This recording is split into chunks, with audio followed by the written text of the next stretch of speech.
Hello, আসসালামু আলাইকুম দর্শক। আমি আজকে আপনাদের সামনে একটা নতুন শিল্পী নিয়ে আসলাম। অবশ্য নতুন শিল্পী না, ওর নাম হচ্ছে সিয়াম আহমেদ, বাড়ি শাহপুর, গ্রাম প্রভাবন্দ ইউনিয়ন, গোপালপুর উপজেলা, টাঙ্গাইল জেলা। ও একটা গান পরিবেশন করবে। দর্শক গানটা শোনেন, তারপরে কমেন্টে জানাবেন সব কিছু।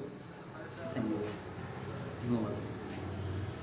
তুমি আর তো কারণ শুধু আমার,